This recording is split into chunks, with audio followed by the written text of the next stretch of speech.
Assalamualaikum everyone. I am Khadija Ali from Success Coaching Classes. Today we are going to start cost accounting.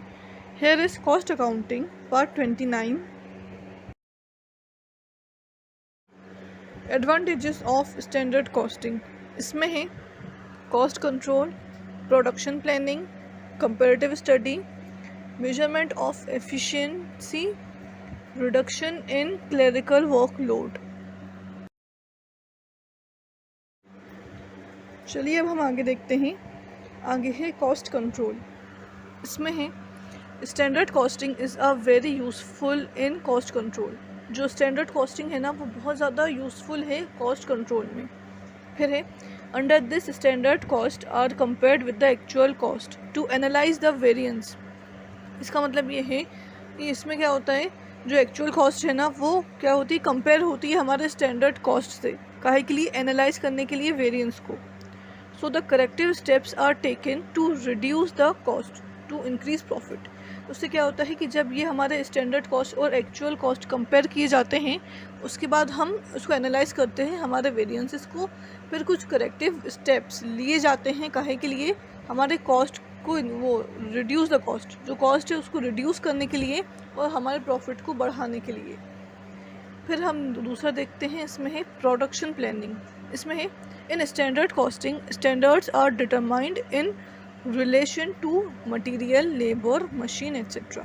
इसका मतलब ये है कि standard costing में क्या होता है, standards are determined in relation. जो स्टैंडर्ड्स हैं वो डिटरमाइन किए जाते हैं काहे के रिलेशन में? Relation to material, labour, machines. इन सब के रिलेशन में हमारे कुछ स्टैंडर्ड्स हम डिटरमाइन करते हैं। फिर आगे है it helps in determining the policies of production. ये मदद करता है कार्य में डिटरमाइन करने के लिए पॉलिसीज़ को प्रोडक्शन के लिए। जो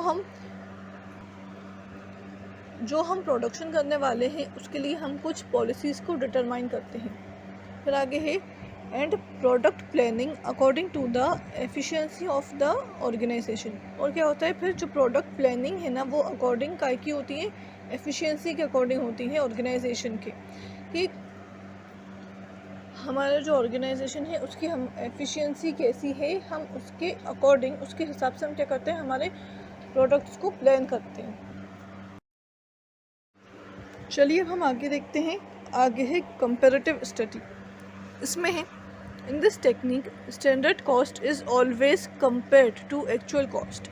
इसमें क्या रहता है कि हमारी जो स्टैंडर्ड कॉस्ट है वो हमेशा हमारी एक्चुअल कॉस्ट से कंपेयर की जाती है।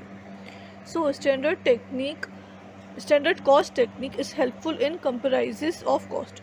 तो इस वजह से क्या है कि स्टैंडर्ड कॉस्ट टेक्निक जो है ना वो हेल्पफुल होती है। काहे में हेल्पफुल होती है?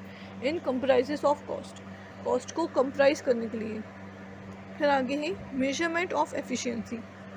इसमें है in this technique due to prior setting of standards efficiency of machines and employees can be taken to correct these deviations. इसका मतलब ये है इस टेक्निक में क्या होता है, ये जो प्रायर सेटिंग ऑफ स्टैंडर्ड्स होता है ना, due to prior setting of standards, इसकी वजह से क्या होता है, एफिशिएंसी जो होती है ना मशीन और एम्प्लॉयज़ की, वो हम क्या करते हैं, taken to correct these deviations. वो हम लेते हैं कुछ डेविएशंस को करेक्ट करने के लिए।